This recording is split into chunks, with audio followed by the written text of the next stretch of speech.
നമസ്കാരം. ഞാൻ Jayashree Govindan, worry free retirement consultant. കഴിഞ്ഞ ഒരു എപ്പിസോഡിൽ നമ്മൾ കുട്ടികളുടെ വിദ്യാഭ്യാസത്തിന് വേണ്ടി എങ്ങനെ പ്ലാൻ ചെയ്യണം, എപ്പോൾ പ്ലാൻ ചെയ്യണം എന്ന് മനസ്സിലാക്കി. ഈ എപ്പിസോഡിൽ നമ്മൾ അവരുടെ മാരേജിന് വേണ്ടി എങ്ങനെ പ്ലാൻ ചെയ്യണം എന്നുള്ളതാണ്. പല രക്ഷിതാക്കൾക്കും അവരുടെ കുട്ടികളുടെ മാരേജ് എന്ന് പറയുന്നത് ഭയങ്കര വലിയ സ്വപ്നങ്ങളാണ്. പണ്ട് നമ്മൾ ഒരു മാരേജ് നടത്താൻ വളരെ ചെറിയ തുകയെ നമുക്ക് ആവശ്യമുള്ളെങ്കിൽ ഇന്ന് ഒരുപാട് ലക്ഷങ്ങളാണ് അതിന് വേണ്ടി കൊടുക്കേണ്ടി വരുന്നത്. അതുപോലെ തന്നെ അതിൻ്റെ ആഘോഷങ്ങൾ വളരെ കൂടിയിരിക്കുന്നു. 1, 2, 3 ദിവസങ്ങളും ചിലപ്പോൾ ആഴ്ചകളോളമൊക്കെയാണ് ആഘോഷങ്ങൾ നടക്കുന്നത്.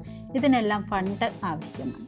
ഞാനൊന്ന് ചോദിക്കട്ടെ, ഈ കുട്ടികൾക്കെല്ലാം നമ്മൾ ഇതുപോലെ ആർഭാടം കാണിച്ച് ഒരുപാട് സ്വർണങ്ങളോ മറ്റ് വാഹനങ്ങളോ അങ്ങനെയുള്ള ആർഭാടങ്ങളൊക്കെ കൊടുത്തുകൊണ്ട് ഇതുപോലെ ഒരുപാട് നമ്മുടെ സേവിങ്സും എല്ലാം കടങ്ങളും ഒക്കെ വാങ്ങിക്കൊണ്ടും നമ്മൾ ചെലവഴിച്ചുകൊണ്ട് ആ കുട്ടിയെ നമ്മൾ ഒരിടത്തേക്ക് അയക്കുമ്പോൾ അത് അവിടെ സുരക്ഷിതമാവുന്നുണ്ടോ എന്ന് നമ്മൾ ചിന്തിക്കുന്നുണ്ടോ?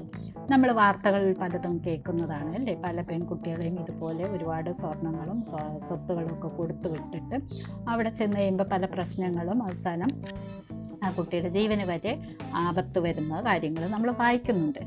എന്തുകൊണ്ട് നമുക്ക് മറിച്ച് ചിന്തിച്ചുകൂടാ? ഇത്തരം കാര്യങ്ങൾ, സ്വർണങ്ങളോ സ്വത്തുകളോ കൊടുക്കുന്നതിന് പകരം ആ കുട്ടിക്ക് നിരന്തരമായിട്ട് ജീവിതത്തിൽ ഒരു വരുമാനം, ഗ്യാരണ്ടി ആയിട്ടൊരു വരുമാനം കിട്ടുകയാണെങ്കിൽ ആ കുട്ടിക്ക് ചെല്ലുന്നിടത്തും ഒരു വിലയുണ്ടാകും. അതിനാരെയും ആശ്രയിക്കാതെ, ആരെയും ബുദ്ധിമുട്ടിക്കാതെ സ്വന്തം കാര്യത്തിനുള്ള ചെലവഴിക്കാനുള്ള തുക കയ്യിൽ ഉണ്ടാവുന്നത് അതിന് വലിയ അഭിമാനമായിരിക്കില്ലേ?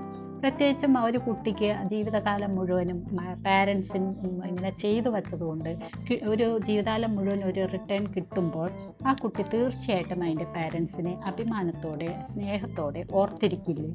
നമ്മൾക്കെല്ലാം അതല്ലേ ആവശ്യം? നമ്മുടെ കുട്ടികളെ എന്നും നമ്മളെ അഭിമാനത്തോടെ സ്നേഹത്തോടെ കാണുക എന്നുള്ളത്. അപ്പോൾ നമ്മളൊന്ന് മറിച്ച് ചിന്തിച്ചുകൂടെ?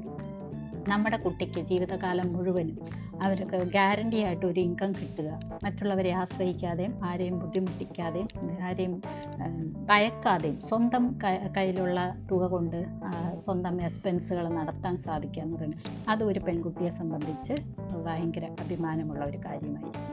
അപ്പോൾ തീർച്ചയായും നമ്മൾ അതിനു വേണ്ടിയല്ലേ സജ്ജമാകേണ്ടത്? അങ്ങനെ ഒരു കാര്യമല്ലേ ആ കുട്ടിക്ക് ചെയ്തു കൊടുക്കേണ്ടത്?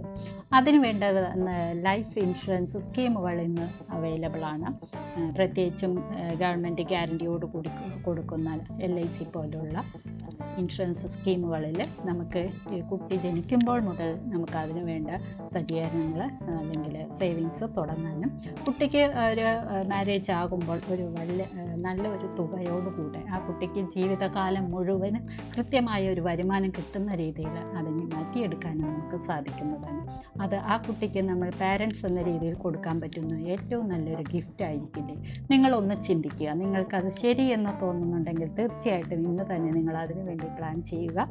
ഏതൊരു ഗൈഡൻസിനും ഞങ്ങളെ കോൺടാക്റ്റ് ചെയ്യാവുന്നതാണ്.